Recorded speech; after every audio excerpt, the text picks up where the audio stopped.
કિચનમાં તમારું સ્વાગત છે। હેલો ફ્રેન્ડ, તો એકદમ હેલ્ધી નાસ્તાની રેસીપી છે જે તમે સવારના બ્રેકફાસ્ટમાં એકદમ સરસ રીતે તૈયાર કરી શકો તેવી રેસીપી છે। તો તેની માટે અહીંયા આપણે પહેલા ફણગાવેલા ચણા લઈ લઈશું।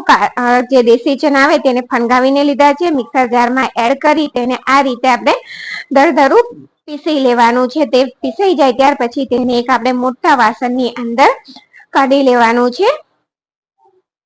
તો આ રીતે જો તે પીસાઈને તૈયાર થયું છે તેને મોટા વાસણમાં લઈ લઈએ અને તેને સુપર ટેસ્ટી તૈયાર કરવા માટે અહીંયા 2 નાની ડુંગળી લીધી છે જેને ચોપ કરી લીધી અને તેની સાથે જ અડધું કેપ્સિકમ અને અડધું ગાજર તેને પણ રફલી ચોપ કર્યું છે અને મિક્સર જારમાં તેને પલ્સ મોડ ઉપર આપણે દરદરું પીસવાનું છે દરદરું।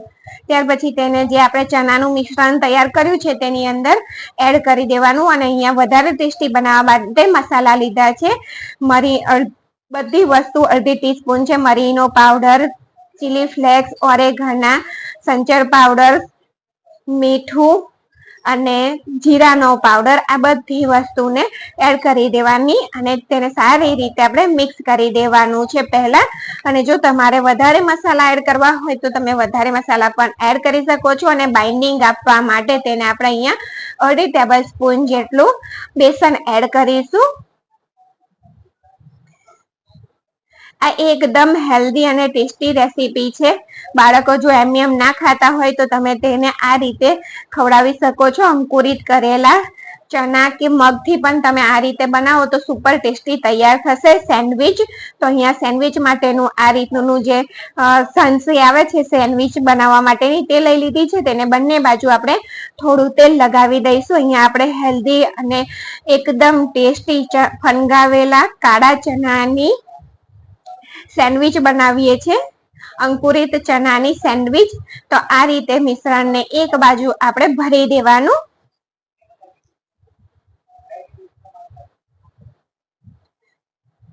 અને તેની અંદર મેં એક ટુકડો પનીરનો એડ કર્યો છે આ રીતે રફલી તોડી અને તમે તેની જગ્યાએ બાળકો માટે બનાવતા હોય તો ચીઝ પણ તમે એડ કરી શકો છો તો પણ તે એકદમ સરસ તૈયાર થશે। અને ત્યાર પછી આપણે થોડું મિશ્રણ લઈ અને આ પનીરને કવર કરી દઈશું આ રીતે અને ચેપિયાને બંધ કરી અને ગેસ ઉપર તેને થવા માટે આપણે રાખી દઈશું।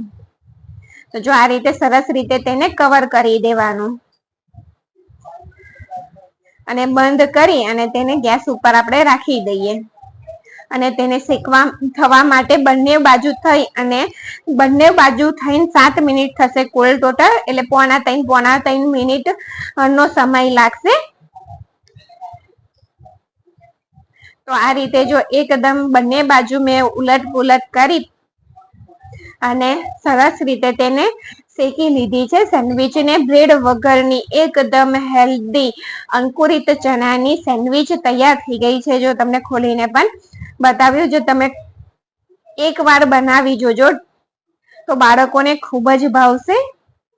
અહીંયા તમને કાઢીને પણ હું બતાવી રહી છું અને અહીંયા તમને કાપીને પણ હું બતાવીશ। તો જો બીજી રીત તમને બતાવું કે તમારે પનીર કે ચીઝ ડાઈટ માટે ખાતા હોય તો તમારે પનીર કે ચીઝ ના એડ કરવું હોય તો આ રીતે તમે ટામેટા કે પછી બટાકો તો જો કે ડાઈટમાં ના ખવાય પણ ટામેટાને કે કાકડીને આ રીતે તમે વચ્ચે રાખી શકો છો પનીરની જગ્યાએ। પણ ડાઈટ કરતા હોય તો પણ થોડું પ્રોટીન તો જરૂર હોય તો તમે પનીરનો નાનો ટુકડો એડ કરી શકો છો। તો અહીંયા તમને સેન્ડવિચ આપણી બ્રેડ વગરની સેન્ડવિચ કાપીને હું તમને બતાવી દઉં અને તેને સોસ કે દહીં કે પછી ગ્રીન ચટણી સાથે એકદમ ટેસ્ટી લાગે છે। તો વિડીયો જોવા બદલ તમારો ખૂબ ખૂબ આભાર અને વિડીયો તમને કેવો લાગે છે એ પણ મને કમેન્ટમાં જરૂરથી જણાવજો।